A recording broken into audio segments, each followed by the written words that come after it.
नमस्कार मित्रांनो, आजचा विषय आहे आंब्याला कलटार घालणे. तर मित्रांनो, मी शंकर देशमुख, प्रेरणेचा सागर या माझ्या यूट्यूब चॅनलमध्ये तुमचं हार्दिक स्वागत.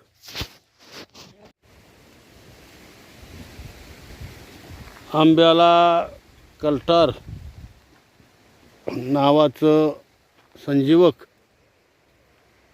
घालत आहोत. तर कसं